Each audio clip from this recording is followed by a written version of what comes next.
Hi, everybody. I am just reaching out today because it has been a while since I've heard from you. I have been trying to come up with the words that I want to say when I reach out to each of you. And the truth is that these are tough times. This is a period of uncertainty, but it's also a period of growth, I think, for all of us. And I'm going to talk about that a little more at the end here.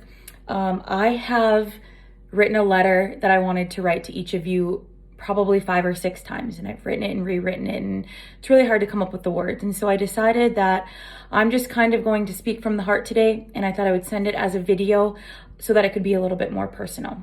So my number one reason for reaching out today is to let you know that I'm here for you. I want to be a resource for you. I want to be a support system to you.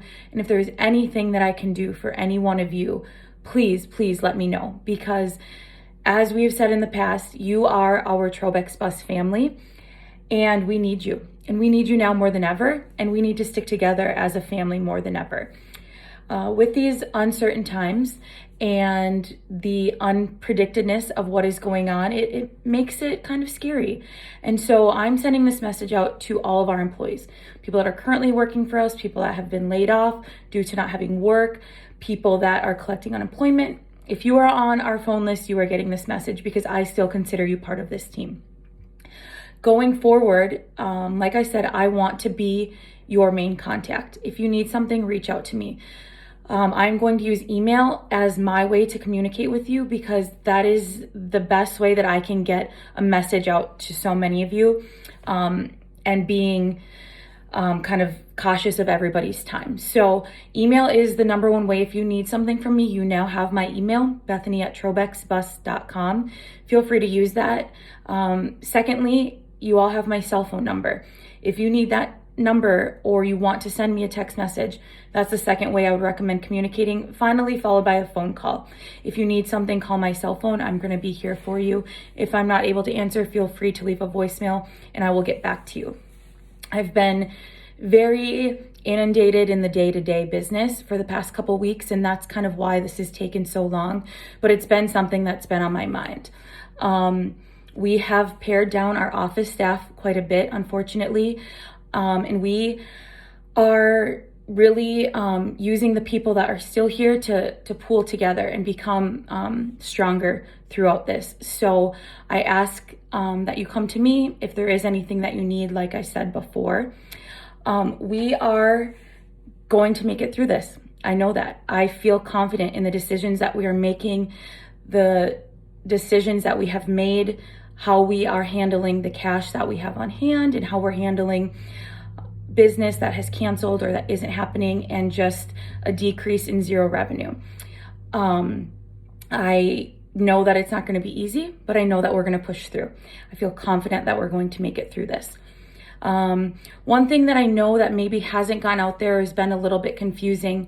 If you are a school bus driver, a van driver, or an assistant, you will continue to be paid based on the work that you did prior to the shutdown of schools. That is what our districts are asking us to do, and we have a contract with them, and we feel that that's important. We know that when school's ready to start again, we need to have drivers and assistants available, and the only way to ensure that is to continue to pay them. So we do understand that. If you are a motor coach driver or an activity trip driver, unfortunately, there are no contracts for that. And so that's where we get into a bit of a pickle where we are now. What I am recommending is that if you have not already, you should be filing for unemployment. The government has a really good program out there that's going to help you. This is not something that you should be ashamed of. This is not something that you should be embarrassed of. It's there to help you. However, if you are still getting paid and you're filing for unemployment, it is something that is just a waste of your time because you aren't going to get anything. And it's a lot of work on our end to submit all of the paperwork that is required. So know that we are doing everything that we can. We're sticking together. We're doing what our contracts say. And unfortunately, I wish that there was a way that we could pay everybody, but the money just isn't there. And so that's why we want you to rely on the government program that is there, because that's going to help you. That's going to help you pay your bills. It's going to help you stay established during this time.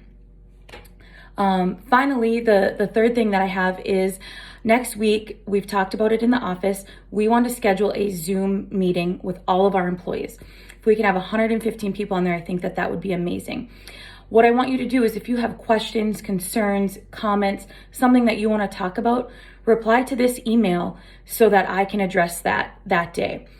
This is going to be a really fun way for us to kind of connect and see each other face to face. Those of you that have seen me lately or that have talked to me, the one thing that I'm really, really preaching is that the companies that are able to adapt and be flexible and roll with the punches of the coronavirus or any other epidemic that comes our way, those are going to be the companies that are going to make it through. So we're going to switch our model a little bit. We're going to be flexible. We're going to communicate via the internet, which is something we've never done before, but I think it'll be kind of fun. For those of you that cannot make the call on that date and time, we can record the call and I can email that out in a link to everybody after so you can go back and watch it if you weren't able to be on it. My final reminder and checkpoint is that I want you to make sure you're taking care of yourself. As I've said earlier, these are uncertain times. These are scary times. And the unknown really, it keeps me up at night. And I'm sure it's keeping all of you up at night as well. So take care of yourself. Make sure you're doing things for you that make you happy. But also, I want to encourage you to do things that make you stronger, that make you better. If we can all come out of this as the best version of ourselves, I really think that we are going to have a rock star team of employees that's going to be even stronger than they already are. I know I'm challenging myself. I want to come out of this as the best boss, the best leader, the best girlfriend, the best daughter, sister, you name it. I think it's so important. Use the extra time that we have to take a class you've always wanted to take, learn a hobby you've always wanted to learn, or reflect on yourself. Do some self-care, but make sure you're taking care of yourself, because if you're taking care of yourself, you will also come out of this stronger and better. So that's kind of my advice for today. I look forward to hearing to all of you. We look forward to talking with you in the coming weeks, and we look forward to being a resource to you if there are anything that you need or anything that you need answered or help with. So I want you all to hang in there. I can't wait to see you next week on the Zoom call. We'll send information out Monday. Tentatively, we're thinking next Wednesday afternoon we'll do the call. So kind of benchmark that, probably about 1 p.m. is what tentative is, but we'll send out the official word on Monday. So hang in there. We'll see you guys soon and we'll talk to you later. Bye.